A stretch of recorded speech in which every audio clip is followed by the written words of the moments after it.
À Paris, très naturellement, on estime concentrer les intelligences. C'est-à-dire qu'à Paris, on pense pour le reste de la France et on décide pour le reste de la France. Je n'ai aucune détestation de Paris, c'est un état d'esprit que je combats. Francis Brochet, vous êtes l'auteur de Quand le parisianisme écrase la France. Qu'est-ce que c'est au juste le parisianisme? Et le parisianisme, c'est la concentration à Paris de tous les pouvoirs. Le pouvoir culturel, le pouvoir économique, le pouvoir politique bien sûr, mais aussi le pouvoir médiatique. C'est aussi la concentration à Paris de l'essentiel des richesses. Les riches français vivent pour la plupart à Paris, et je dis bien à Paris, pas dans l'Île-de-France, à l'intérieur du périphérique parisien. Et cette concentration à la fois des pouvoirs et des richesses fait qu'à Paris, très naturellement, on estime concentrer aussi les intelligences. C'est-à-dire qu'à Paris, on pense pour le reste de la France et on décide pour le reste de la France. Le parisianisme, le parisien, c'est un état d'esprit, c'est pas un état civil. Le Vosgien Jacques Lang est devenu un parfait parisien. Et je vous explique pourquoi avec cette anecdote. C'était en 1989, l'Opéra Bastille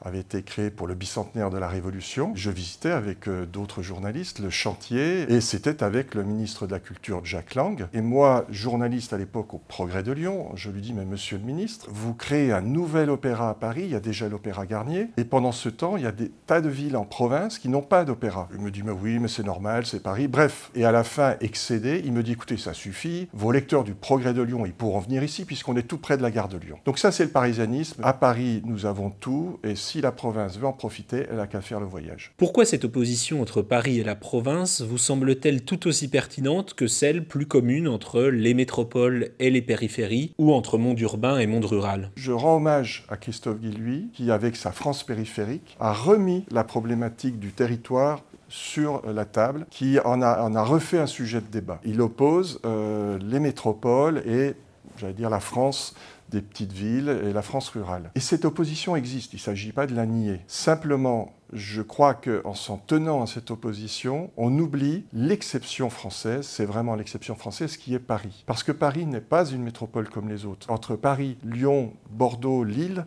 Montpellier, il y a un gouffre. Les modes de transport. Les Parisiens, ils sont à peu près à 70%. Ils prennent un transport en commun, le bus ou le métro, pour se rendre au travail. Ce pourcentage tombe à 50 ou 40% quand vous allez à Lyon, Bordeaux, à 30% je crois à Montpellier. Ça veut dire quoi? Ça veut dire qu'on ne vit pas de la même manière à Montpellier et à Paris. Et quand Paris dit au reste de la France, eh ben, vous n'avez qu'à prendre des transports en commun, ça nous rappelle bien sûr les Gilets jaunes. On dit sont les métropoles contre le rural? Non. Non, non. Le Montpelliérain ou le Lillois, il comprend les Gilets jaunes beaucoup mieux que le Parisien. Ça, c'est un exemple, mais je pourrais multiplier comme ça les domaines qui montrent qu'il y a vraiment une distinction fondamentale entre Paris et les autres métropoles françaises. Dans votre livre, vous donnez en effet de nombreux exemples, comme en matière culturelle, puisque le ministère de la Culture débourse en moyenne 800 € de crédit pour les Parisiens contre 27 € pour un habitant du Doubs. Un autre exemple retient l'attention, c'est celui du train, et tout particulièrement de la ligne de TGV Bordeaux-Toulouse. Pourquoi? Quand la SNCF lance ce tronçon, Bordeaux-Toulouse, vous avez le patron de SNCF Voyageurs qui se réjouit en disant « Enfin !» on met Toulouse à, je crois, 4 heures de Paris. Et pour lui, c'est l'essentiel, parce qu'il est parisien. Mais à aucun moment, il n'évoque le fait qu'ainsi, on met Toulouse et Bordeaux dans une liaison rapide. On pourrait quand même imaginer qu'entre Toulouse et Bordeaux, il y a bien des choses à faire sans passer par Paris. Mais ça n'effleure pas l'esprit d'un Parisien. Le TGV projette la vision parisienne de la France, parce que ça, c'est l'essence du parisianisme. On a une vision parisienne du reste du pays. Vous regardez le réseau du TGV, c'est l'étoile que chacun connaît bien, et on dit oui, mais de toute façon, ça a toujours été comme cela. Le plan Freycinet, au 19e, c'était aussi une étoile. Certes, ce qu'on oublie de dire, c'est que le plan Freycinet, il y avait l'étoile et il y avait tout le reste. Il y avait toutes les lignes transversales. Or, il n'y a pas, à part un petit peu en Franche-Comté, de TGV transversal. On le sait bien en France. Pour aller de Lyon à Bordeaux, il faut passer par Paris. Si vous avez une petite notion de la géographie, vous vous dites que c'est absurde. Finalement, tout cela n'est-il pas le lot de la plupart des capitales mondiales? La domination de la capitale est assez naturelle, mais il y a une exception française, une exception mondiale. Si l'on prend le critère des sièges sociaux, je cite une étude d'un journal américain qui montre que la France est au monde le pays qui concentre le plus les sièges sociaux de grandes entreprises dans la capitale. Prenez le SBF 120, donc les 120 plus grandes entreprises cotées. Vous en avez sur les 120, 44 à Paris, 40 dans les Hauts-de-Seine, et vous n'en avez plus que 4 dans le Rhône, à Lyon. Vous n'en avez plus que 3, je crois, de mémoire, ou 2 dans les Bouches-du-Rhône à Marseille. Donc quand vous posez ces chiffres, vous voyez bien qu'il n'y a pas de commune mesure entre Marseille, Lyon et Paris. Ça ne veut pas dire que Lyon n'est pas une ville dynamique, ça ne veut pas dire que Marseille n'a pas une économie qui bouge. Ça veut juste dire que les décisions sont quand même d'abord prises à Paris. Selon vous, cette question des sièges sociaux rend le parisianisme en partie responsable de la désindustrialisation. Pourquoi ? C'est une question vraiment importante et qui, je trouve, n'est pas assez abordée. En France, le patron d'une entreprise industrielle, il est où ? Il n'est pas au-dessus de son usine, comme le patron allemand ou le patron italien. Vous regardez les sièges des industries allemandes, des industries italiennes, ils sont en province, sur le lieu de production. Nous, en France, on met le siège à Paris, très très loin du lieu de production. Et il se passe quoi ? Nicolas Dufourcq, la BPI, qui a fait ce travail de réflexion et qui aboutit à cette conclusion, c'est qu'en France, les patrons de l'industrie sont à côté des patrons de la finance. Ils parlent davantage de bénéfices que de produits. Et ça donne une vision différente de l'industrie. Et c'est un Français, il ne faut pas l'oublier, Serge Tchuruk, qui a inventé le fabless. Fabless, ça veut dire sans fabrique, sans usine. Il fallait un Français pour inventer ça. Jamais un Allemand n'aurait imaginé qu'on puisse faire de l'industrie sans usine. Mais quand on est Serge Tchuruk à Paris, il n'y a pas de problème à envisager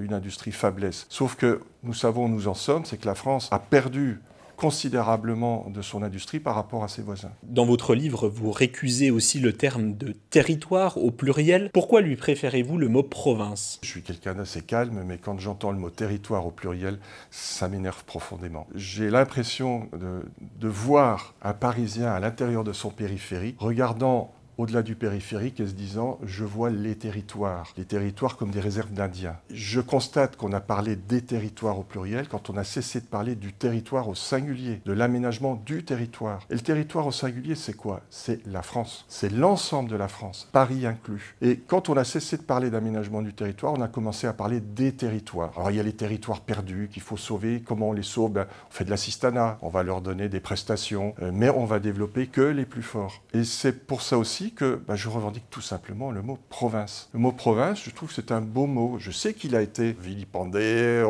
on a dit que c'était une marque d'arriérisme, le provincial, on a toute une littérature là-dessus. Peu importe, on peut dire les régions, on peut dire la province, et surtout pas les territoires. Vous sentez-vous provincial ? Je suis provincial, je suis Montbéliardais, de Montbéliard dans le Doubs, je suis un provincial à Paris, comme beaucoup de Parisiens, j'habite à Paris. Et je précise, j'habite à Paris avec plaisir. J'aime Paris, c'est une ville magnifique. Je n'ai aucune détestation de Paris. C'est un état d'esprit que je combats. C'est pas la ville, c'est pas les Parisiens dans leur ensemble. Pourquoi vous a-t-il semblé utile d'écrire ce livre aujourd'hui ? J'ai senti qu'on entrait dans une période politique où le parisianisme devenait politiquement dangereux. C'est-à-dire qu'il attise par sa radicalité, et là, Emmanuel Macron joue un rôle, parce que ça a été le plus parisien de nos présidents, avec Gabriel Attal, le plus parisien de nos premiers ministres. On a atteint une sorte d'extrême. Cela alimente une sorte de provincialisme que je n'aime pas. Il ne s'agit pas de jouer la province contre Paris. Il ne s'agit pas de jouer le vrai peuple de province contre les élites. On a besoin d'élites à Paris, dans la capitale. Je dis simplement, il faut que ces élites, elles soient diverses, pas toutes formées dans le même moule, et pas toutes concentrées au même endroit.